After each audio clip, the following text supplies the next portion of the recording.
Have you been feeling neck pain, shoulder pain, back pain in your new home office? Well, we're going to give you some ergonomic tips on how to not build up stress while working from home.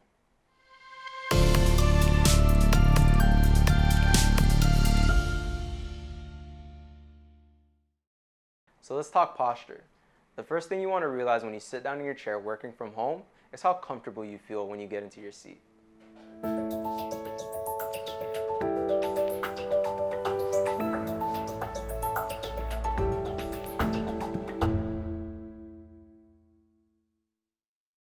When you sit down into your chair working from home, what you want to realize is if your body is in this position that we like to call the 90-90-90 position. All right? So what that is 90 degrees at your hips, 90 degrees at your knees, and 90 degrees at your ankles. All right? What that does is it reduces the amount of stress that you're feeling on your lower back, and then going into your hips, reducing the stress that you're feeling in your legs. If you're finding that when you're at your desk, you can't get into that 90-90-90 position, what I need you to do is just evaluate what your home setup looks like. If your table setting is a bit too high and your feet are kind of dangling off of your chair, what I want you to do is get a footrest. Something like a shoebox, something around the house that's easy to find. Anything we can put underneath your feet so that way it's supported in that 90 degrees. After making sure that you're in that 90-90-90 position, we just want to make sure that everything else is within arm's reach. When your laptop is in front of you, you have your mouse to your side. If you have a phone, make sure that that phone is on the opposite side of your mouse hand. So that way you're not overworking one side of your body over the other. You want to make sure that you're balancing out the amount of tension that's going on while you're in this seated position. So your mouse would be on your right side, your phone would be on your left. All right?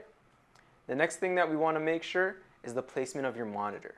So we want to make sure that the monitor is kind of at eye level, as close as you can get it. If you have to stack anything underneath your laptop, if you have a monitor, you want to make sure that it's mounted so that way the top of your monitor is closest to your eye level. So that way you're not bending your neck down, adding that strain into the back of your neck. All right?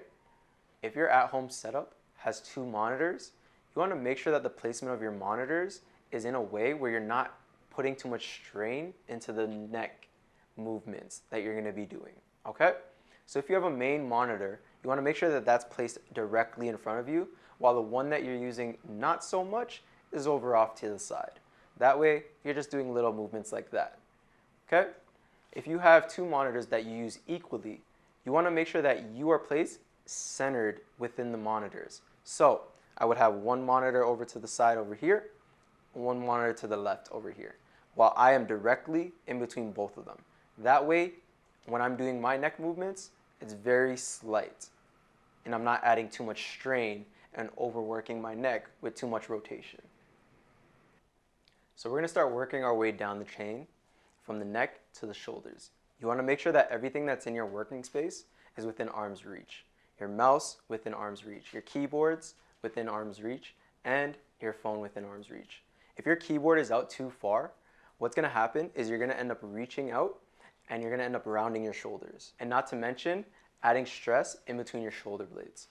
All right? The other thing is the screen for your monitor. You want to make sure that that's also within arm's reach. The reason why is because if you have it too far, what's going to end up happening is you have to squint. You might have to lean forward just to kind of see and read what's on your monitor. All right? You don't want to have to do that. Moving on from your shoulders, we're going to get into your arms and your wrist placements. So, like I said, you want to have your elbows at 90 degrees and having your keyboard right in front of you. Okay? Like I said, reaching out too far adds stress into the shoulders, and that's just because of the placement of your arm. If your keyboard is too far, what's going to end up happening is you're going to have your arms in full extension, and that's going to add too much stress onto your shoulders. All right? We want to make sure that your keyboard is right in front of you. Again, making sure that your elbows are at 90 degrees. Okay? That's going to put the least amount of stress onto your wrist and your shoulders. After you've made sure that your body mechanics are properly situated for your workday, we're going to get into some exercises that you can do while sitting at your desk. Okay? So we're going to start with your neck.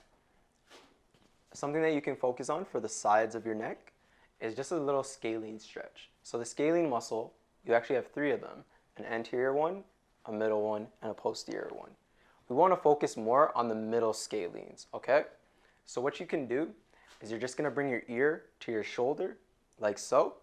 You're going to use the hand that your neck is stretching to. You're going to use the middle finger and gradually add a little bit more pressure. So what that does is that gives you that stretch going into your middle scalenes, okay? The other thing that you can do to target your other scalene muscles, so the anterior one or your posterior one, is just changing the angle and the placement of which you are pulling. So again, you can use your middle finger, pull a little bit slightly towards your chest, and what that'll do is that'll give you that stretch in the back, and then also just looking up to the sky, pulling towards, and that'll give you that stretch in that anterior scalenes, okay? Also for the back of your neck, we can get into a chin tuck. So that's an exercise that you can use while you're sitting down as well. Basically what you're doing is you're bringing your chin into your neck. So what that looks like from the side is literally like that. Come out, back in. You should be feeling that pull in the back of your neck at the base of your skull. Now we can get into the shoulders. Stretch that you can do is basically just activating your shoulder muscles. So what I'm going to do is I'm going to have my back towards you.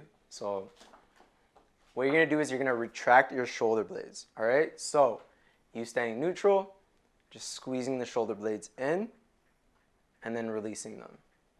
You don't have to pull them forward. We're not rounding them forward.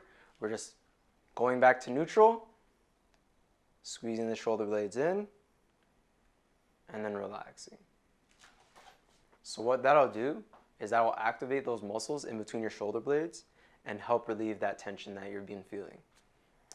So the last exercise that we're going to get into is a pelvic tilt. So what that'll do is that'll help out with relieving that tension that you've been feeling in your lower back, probably around where your tailbone is. Just because you've been sitting down for countless hours, you want to make sure that that's still getting activated and still relieved. So with your pelvic tilt, what you're going to be doing is kind of arching your back a little bit. You should be feeling that tension, tightness in your lower back, and then you're just going to reverse that. So you're going to be having your hips rotating so that way your core is a little bit more engaged. After all those exercises that we've done, we just want to make sure that we're reminding the body to keep continuously pumping blood throughout itself, okay?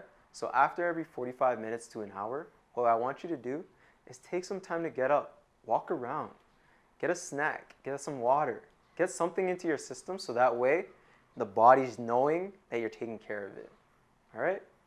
So continuing to work down the chain of your body, we're going to start focusing on some stretches that target the lower half of your body.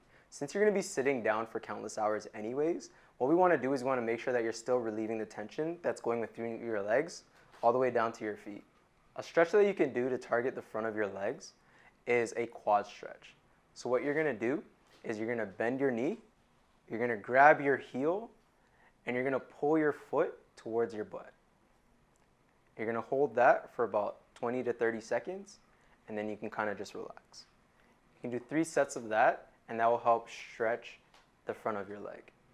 Once you're done stretching one side, you want to make sure that you're balancing yourself out and stretching the other side as well. So if you've started with your left, you're going to work your way to your right.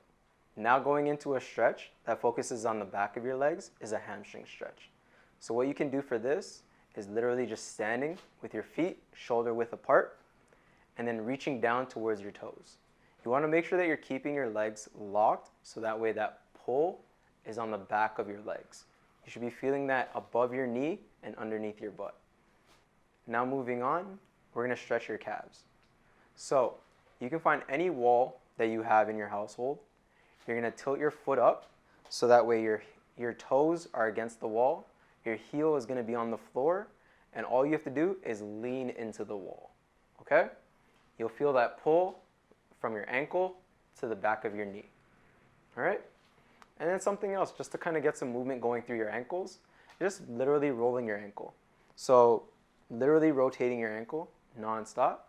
You can do that for about 10 seconds, 15 seconds, and then stop, and then making sure that you're switching and you're doing it on both sides so your body's being balanced out. So rotating your right, then rotating your left. 15 seconds. After 45 minutes, an hour, take some time. Get a snack, get something to drink. Make sure that you're stimulating the rest of your body and getting that blood flow. All right? Christian, hurry.